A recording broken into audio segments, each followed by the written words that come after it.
Hello everyone, so welcome back to my YouTube channel science की पाठशाला with प्रिया। तो कैसे हैं आप सब? आई होप आप सब बहुत अच्छे होंगे, बहुत अच्छे से आप लोग की पढ़ाई भी चल रही होगी। तो जैसा कि इससे पहले वाले वीडियो में पार्ट 1 हम ऑलरेडी कर चुके हैं, जिसमें हमने क्लास 12th का ये चैप्टर शुरू कर दिया था। अगर आपने वो नहीं देखा तो प्लीज़ पहले जाके उसको देख लीजिए, और उसके बाद फिर वैसे तो ये रिलेटेड नहीं है, आप पहले इस वीडियो को देख लीजिए, फिर आप उसको देख लीजिएगा। आज हमें यहाँ से शुरू करना है कॉमन डिजीज़ेज़ इन ह्यूमंस। ठीक है, तो देखो जैसे कि आपको भी पता होगा कि बहुत वाइड रेंज में बहुत सारे ऑर्गेनिजम्स हैं, जो कोई बैक्टीरिया, वायरसेस, फंजाई, इन सब के नाम आपने सुने होंगे, इनसे बिलोंग करते हैं, जो कि डिजीज़ कॉज करते हैं मैन में। ठीक है, अब ऐसे डिजीज़ कॉजिंग ऑर्गेनिज्म, उन्हें हम पैथोजेंस बोलते हैं। तो इस चीज़ को आप याद रखिएगा कि पैथोजन किसको बोलते हैं? जो डिजीज़ कॉज करने वाले ऑर्गेनिजम्स होते हैं वो सारे पैथोजेंस के अंडर आते हैं, उनको हम पैथोजेंस बोलते हैं। ज़्यादातर जो पैरासाइट्स होते हैं इसीलिए वो पैथोजेंस होते हैं, क्योंकि वो कहीं ना कहीं हार्म करते हैं। ठीक है, या तो वो आपकी बॉडी के ऊपर होंगे या बॉडी के अंदर होंगे। ठीक है, एंडो एक्टो पैरासाइट्स जो होते हैं वो बेसिकली क्या करते हैं, ज़्यादातर पैथोजेंस ही होते हैं, क्योंकि वो आपको नुकसान ही पहुँचाते हैं। पैथोजेंस जो होते हैं वो बहुत अलग अलग तरीके से आपकी बॉडी में एंटर कर जाते हैं, फिर आपकी बॉडी में एंटर करके मल्टीप्लाई करते हैं, और आपका जो नॉर्मल जो ज़रूरी एक्टिविटीज़ होती हैं बॉडी की, उनके साथ कहीं ना कहीं खिलवाड़ या फिर इंटरफेयर करते हैं। ठीक है, जिससे कि आपको क्या होता है, मॉर्फोलॉजिकल या फिर फंक्शनल डैमेज। मॉर्फो क्या होता है, जो बाहर से आपका जो स्ट्रक्चर है, ठीक है, और फंक्शनल जो कि आपका फंक्शन में कुछ अफेक्ट होता है। ठीक है, तो जो पैथोजेंस होते हैं उन्हें क्या करना होता है, have to adapt to life with in the environment of the host. उन्हें अडेप्ट करना पड़ता है उस इन्वायरमेंट में, उस माहौल में जो कि उस होस्ट का होगा, जिसके अंदर या जिसके ऊपर वो सर्वाइव करेंगे। फॉर एग्जाम्पल, जैसे कि देखो, जो पैथोजेंस होते हैं जो गट में एंटर कर जाते हैं, उन्हें पता होता है कि उन्हें स्टमच में लो pH पे सर्वाइव करना है, और जितने भी वेरियस डाइजेस्टिव एंजाइम हैं उनको रेजिस्ट करना है, उनसे बच के रहना है।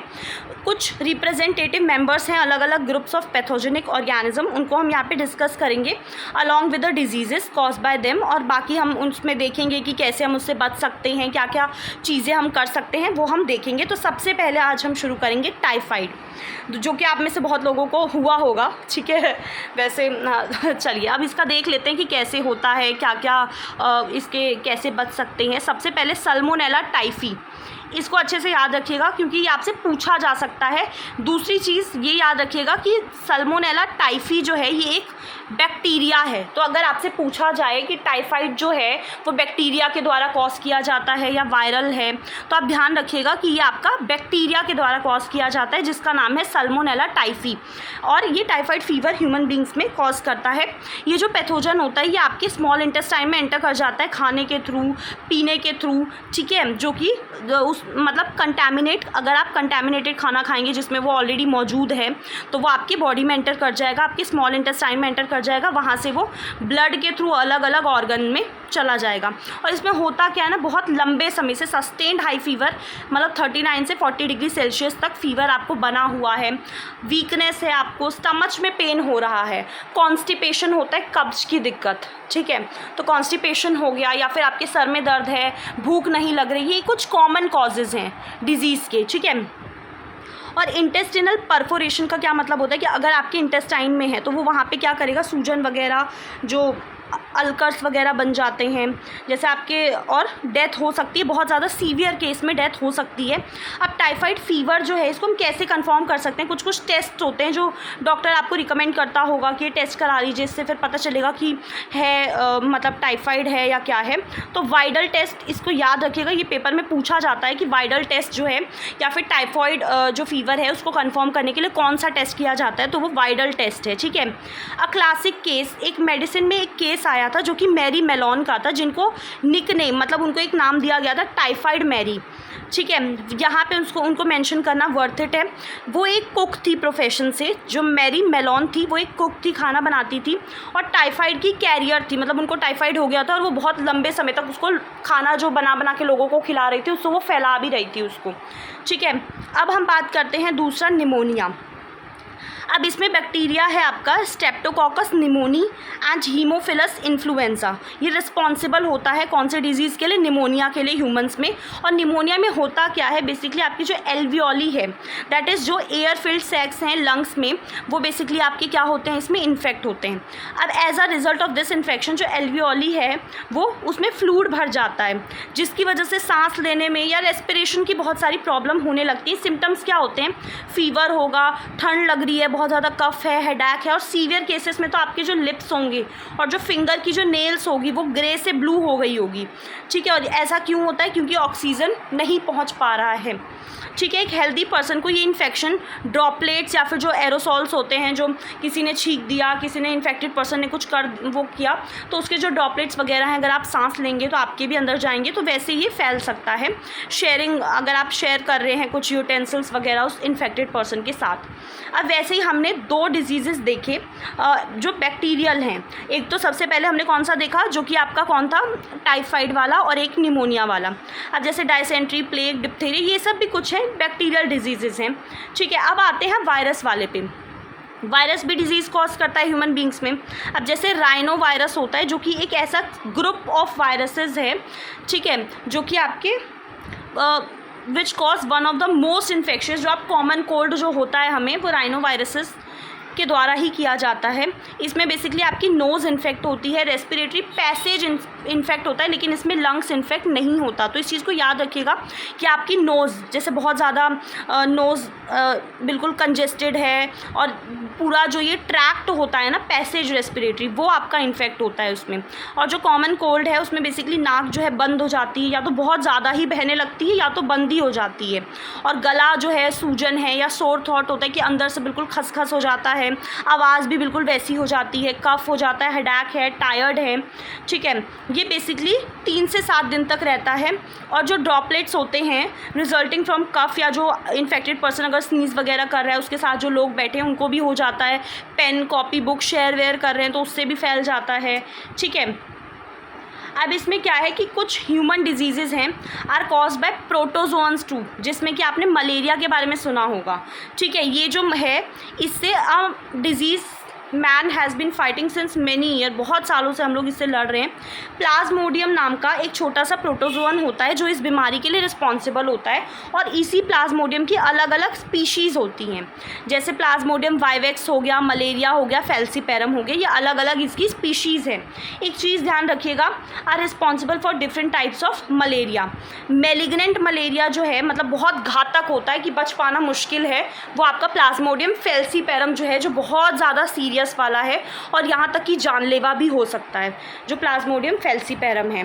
ठीक है, अब हमें लाइफ साइकिल देखनी है प्लाज्मोडियम की, पीछे अभी हम देखेंगे, वो आपको बहुत ईजिली समझ आ जाएगी। पहले मैं आपको ये सब पढ़ के बता देती हूँ, उसके बाद हम उसको देख लेंगे। ठीक है, अब सबसे पहले प्लाज्मोडियम जो है वो आपकी बॉडी में एंटर करता है एज अ स्पोरोजॉइट। स्पोरोजॉइट्स इस प्लाज्मोडियम की ही एक इन्फेक्शियस फॉर्म है जिसमें ये नुकसान पहुँचाता है बहुत ज़्यादा।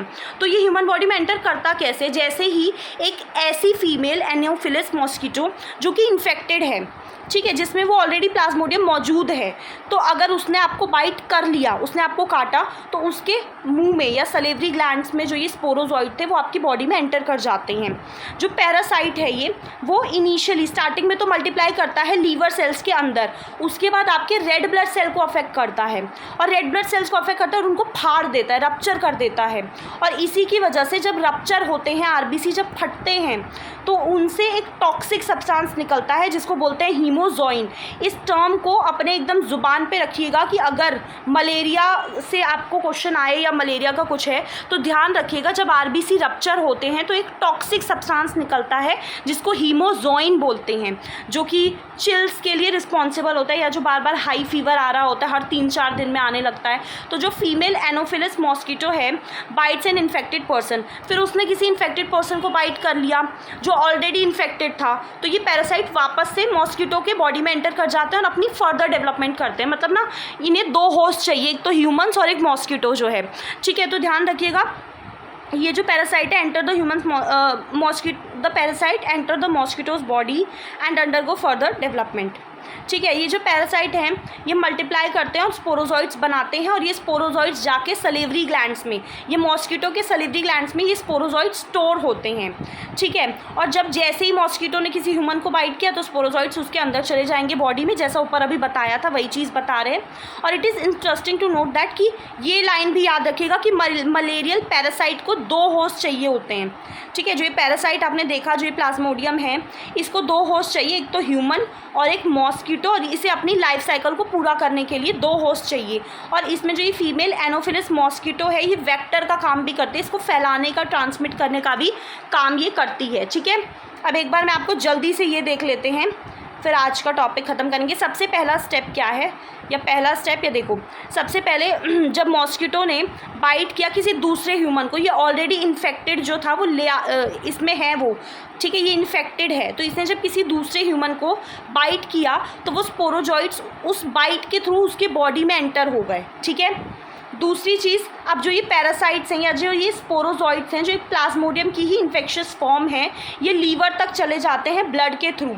ठीक है। सबसे पहले लीवर याद रखिएगा। उसके बाद ये पैरासाइट्स जो हैं ये एसेक्सुअली रिप्रोड्यूस करते हैं। ठीक है। लीवर सेल में ये एसेक्सुअली रिप्रोड्यूस करते हैं, लीवर सेल्स को भी बर्स्ट कर देते हैं, उसके बाद ब्लड में रिलीज हो जाते हैं और ब्लड सेल्स को भी बर्स्ट कर देते हैं। ठीक है। ब्लड में भी एसेक्सुअली रिप्रोड्यूस कर रहे हैं और उस ब्लड सेल्स को फाड़ देते हैं, और फिर बहुत सारा जो हीमोजॉइन रिलीज होता है। ठीक है। Release parasite infect new blood cell, फिर दूसरे नए ब्लड सेल को इन्फेक्ट करेंगे, ऐसे ही चलता रहेगा।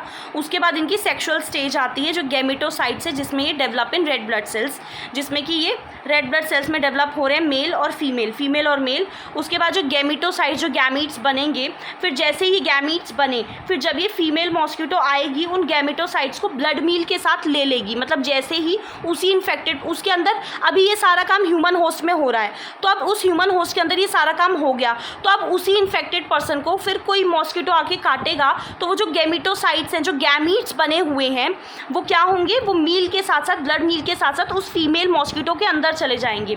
ठीक है। और ये आप ध्यान रखिएगा कि जो फर्टिलाइजेशन और जो डेवलपमेंट होता है वो मॉस्किटो के गट में होता है। ठीक है। फिर ये फर्टिलाइजेशन हो गया यहाँ पे, और फर्टिलाइजेशन होने के बाद फिर जो ये स्पोरोजॉइड्स बनेंगे ये जाके स्लेवरी ग्लैंड में स्टोर होंगे, फिर जो मैच्योर इन्फेक्टेड स्टेज है वो एक्सकेप करके गट से फिर वो कहाँ चली जाएगी, सलेवरी ग्लैंड में चली जाएगी। ठीक है। आई होप ये चीज़ समझ में आ गई होगी, बहुत इजी है, एक बार दोबारा से देखिएगा। और ये एंटामीबा हिस्टोलाइटिका से हम नेक्स्ट क्लास में करेंगे। थैंक यू सो मच, अपना ध्यान रखिएगा, बहुत सारी पढ़ाई कीजिए, और कहीं डाउट हो तो आप मुझसे पूछ सकते हैं।